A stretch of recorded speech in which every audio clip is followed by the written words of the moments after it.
Hello sir नमस्कार. नांदेडहून बोलालो बघा. Property का?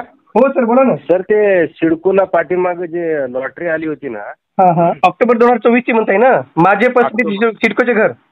यस सर यस हां सर. हां ओके ओके ओके. मग तुम्हाला लागले का सर? सर लागलं नाही पण ते ओके. तळोजाला आम्ही चॉईस दिली होती ते खारघरसाठी. हां पण ते आम्हाला घर दिलं ते तळोजाला. हं, हं.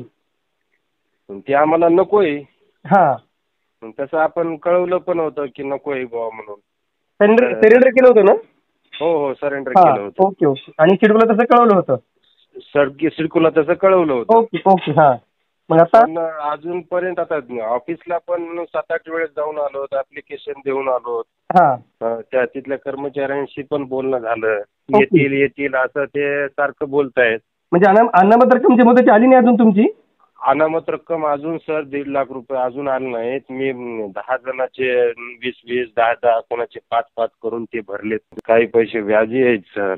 मग तुम्ही त्यांना म्हणजे कॉल करून सांगितलं, फॉलोअप घेतला त्यांच्याकडून? नाही फॉलोअप पण घेतला. स्वतः गेलो होतो सर मी तिथे. काय बोलतात काय मग ते? इतका वेळ लागतो त्यांना रिफंड द्यायला? येतील प्रोसेस चालू आहे. येतील. तिथे गेल्यानंतर 7-8 लोक पण भेटले. आमचे पण आले नाहीत. तिथं दररोज ऍप्लिकेशन वगैरे देऊन जात आहेत तिथं. हां पण रिस्पॉन्स अजून काहीच नाही. आता नांदेडवरून इथं येऊन आता इथं मुलगा आहे त्याच्यामुळे राहायला येत होतो आम्ही इथे. हां हां हां. पण तुम्ही नांदेडवरून आला होता इकडे येता म्हणजे नांदेडवरून फॉर्म भरलेला का? हो हो हो अरे नांदेडवरून बापरे. पण. मग तुम्ही इकडे नांदेडवरून 2-4-5-6 वेळेस इकडे आलेला तुम्ही ऑफिसला? हो हो हो अरे 7 ते 8 वेळेस बापरे. आलेलो सर शीट मी. शीट म्हणजे तुमच्या जाण्यामध्येच किती पैसे गेले असतील? हो बापरे. अर्धे तर. तुमचा आत्ता नंबर सापडला मला ते RK प्रॉपर्टीज म्हणून त्या युट्यूबवरनं घेतला तुमचा नंबर.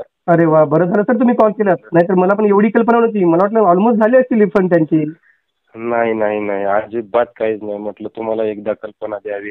तुमच्या अरे मार्फत तुमच्या आम्ही बाप. युट्यूबवर वगैरे बघत राहतो तुमच्या चॅनलवरती. Thank you sir thank you. हा नेहमी तुमचे अपडेट्स वगैरे राहतात. म्हटलं तुम्हाला बरोबर कल्पना आहे. द्यावी बरोबर आहे. म्हणून शेवटची एक हे म्हणून तुम्हाला कॉल केला सर. अरे तर बापरे. एवढा याच्यामध्ये परेशानीमध्ये आहे सर. तर मग काय मार्ग काय करता येईल? काय करता येईल का? मार्ग सर मी बघतो तसं विचारून बघतो मी काय असेल तर. आणि हे जे तुमचं जे काय बोलणं आहे ना तुमचं हे सगळं मी रेकॉर्ड करतोय आणि ते सिडकोला मी सांगेन की बघा हे काय हालत आहे. जे सिडको ज्यांना घरी लागली नाहीत, ज्यांनी अनामत रक्कम 1.5 लाख रुपये भरली ते कुठल्या परिस्थितीमध्ये राहत आहेत ते सिडकोला जरा कळायला पाहिजे.